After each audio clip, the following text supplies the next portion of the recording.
Hey guys, I'm back. This time with my updated Drytron deck profile. Um, yeah, I've been having a lot of success.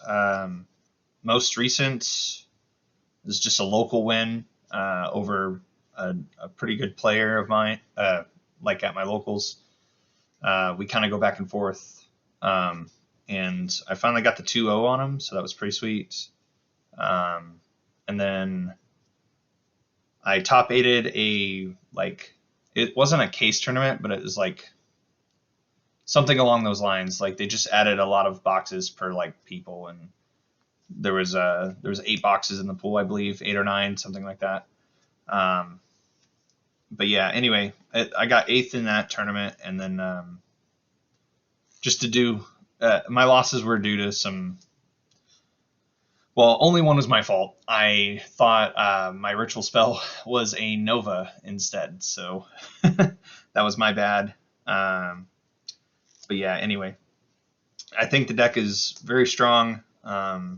Very little changes going forward that I can think of. So anyway, let's jump into it. So I got the 3 alpha. I play 10 names: 3 alpha, 3 zeta, 2 gamma, 2 delta. I usually like to play 3 gamma, but I've been testing the 2 delta because having the extra name comes up, and for right now I like it. So it's pretty standard now, I believe.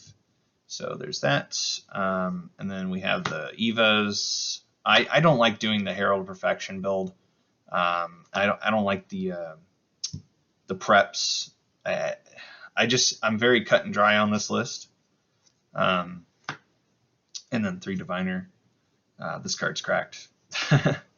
So anyway, my only main deck hand trap is Orange Light. And I'll explain that here in a minute. So play the Herald. I play Ben 10. I like E to 10. I know some people cut it. I know some people are cutting this thing.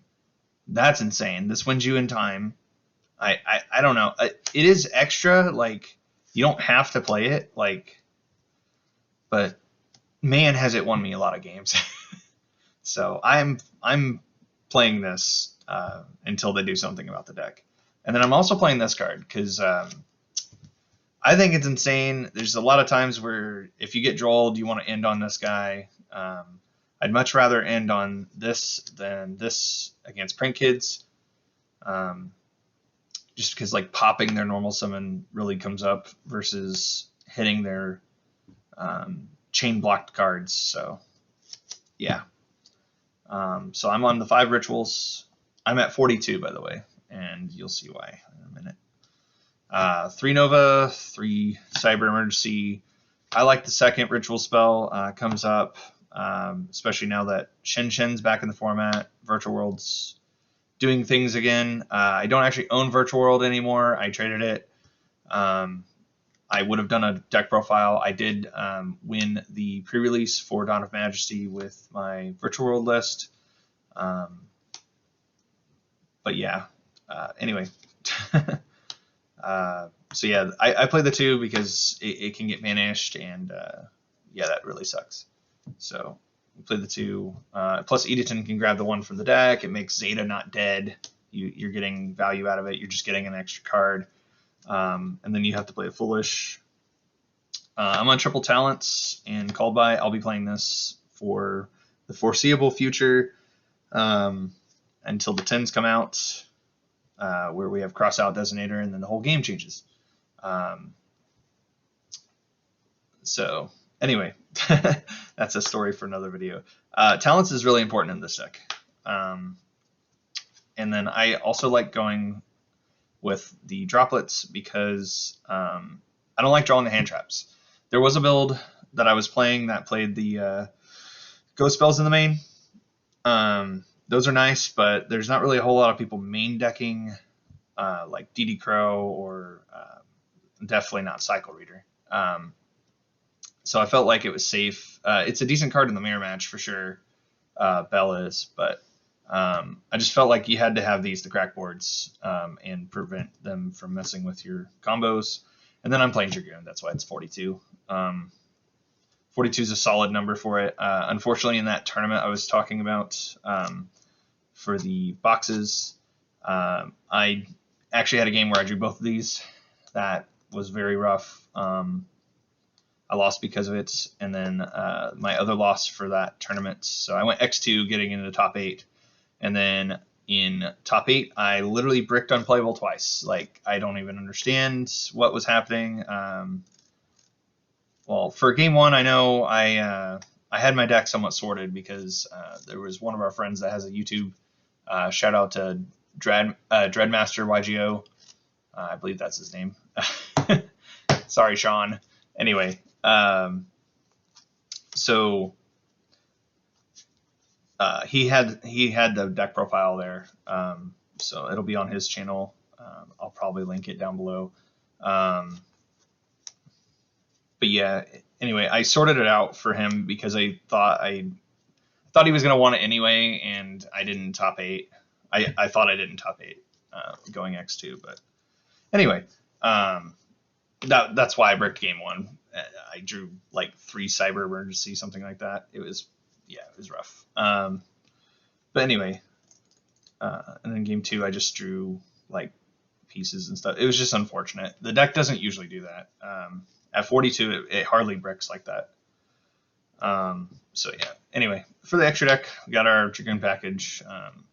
One of these cards is getting banned very soon. I feel it.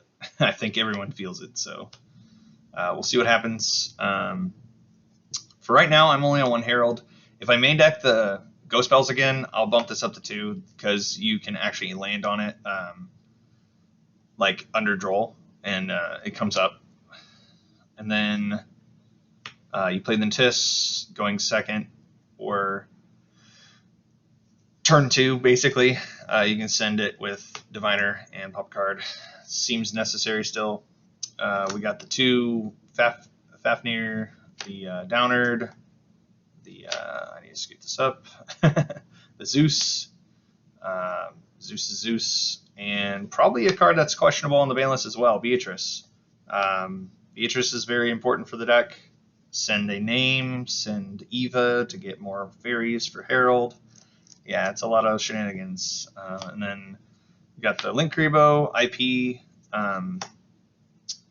So I still, some people don't actually play the lineup where you have both of these. I like having both because just depends on your like situation and what deck you're facing. Because if they're on like a bunch of board tracking stuff, you can actually just do everything. Some hands, you can actually just set up like an IP and Verte, and then like during their turn, make this into a 2 negate Appaloosa on top of your board, being like Herald Dragoon, which I know that seems like a lot, but it's really hard to out without like Dark Ruler and like specifically being dinosaurs.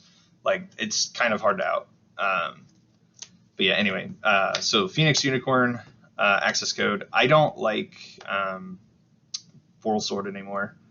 Access code really gets in there for game, and the argument is a lot of your links are dark, so you don't get that many pops. In this deck, you don't need a whole lot of pops. You just need enough to be able to push over big monsters, attack for game. And then the last card is controversial for me. So I really don't like playing it because talents, imperm, droplets, all those cards exist. But it does win matchups. And honestly, this is going to be a really scummy reason why I'm on this card still. But I know a lot of the people in our area don't own droplets and talents right now. So if I'm facing those specific people, I end on this because it'll probably win me the game. So, but in all reality, this is probably the second Herald, especially if I go back on playing the main decked Ghost Spells, or if I start playing Ash or something. Yeah, that's probably it. If not, there's been a couple different Xyzs that I've been considering. I don't think there's really any other links I'd play. Yeah, but oh, I might play the Chaos Roller guy. the one that mills 5. I could definitely see myself trying that out, or Black Rose again. So anyway, that's it for the extra. For the side, I think this is super solid right now. I would not change a thing. So I like triple Cosmic, triple Twin. You play all these because you have 6 main deck cards against back row. You can go ahead, or 6 main deck cards that you can side out against back row decks. So the talents and droplets don't do anything to, for example, Eldritch. So you can just side all these out, side these in. It hurts them. It's not that Eldritch is like relevant too much right now, but the point is these are also like things you can do in your draw phase / standby phase. They respond to IO, which you lose to, which Imperial Order's IO. Anyway, so they're all quick play. That's relevant because against Print Kids, you can blow up the back row before they can chain their fusion spell. Yeah, it's just really good. All these I feel is mandatory. And again, I am blocking it. I'm sorry, guys. I'm not used to this setup. 3 Go Spell. I think it's important to protect your stuff. So yes, I'm usually using this as a protection card for games 2 and 3. It does come in for the mirror match. Definitely is good for that. Speaking of the mirror and some other rogue picks, DD Crow. So I'm on this card again. If I was playing the second Herald, I probably would make an argument that you can just get away with using Ally Justice Cycle Reader, because you can hard make the Herald in the mirror match, which is kind of good. Arclight. I need to be calling it Arclight. Sorry. There's like 5 Heralds in the deck. I apologize, guys. But yeah, it comes up that he's level 1. A lot more than Cycle Reader being a 3 for this deck, put it that way. If you want to play the second Arclight, then you can go ahead and play this strictly like as Cycle Reader and only against Eldritch and the mirror match. But I like this because it's versatile. So, and then the 3 Drolls. Mirror match, it's level 1. Droll's just really important in this format against the decks that it's good against. I mean, it's Droll, everyone knows. So, but it's kind of basic, but it's like also Drytron. It's a huge engine, so I don't know. Let me know what you guys think of my take on it. If there's any questions, leave me something down below. Glad to be back for at least this week. Hopefully things change and I can start doing this more often, but I just wanted to get these out to you guys. Felt like I owe you guys. Sorry I haven't been around. So yeah, see you guys in the next video. Peace.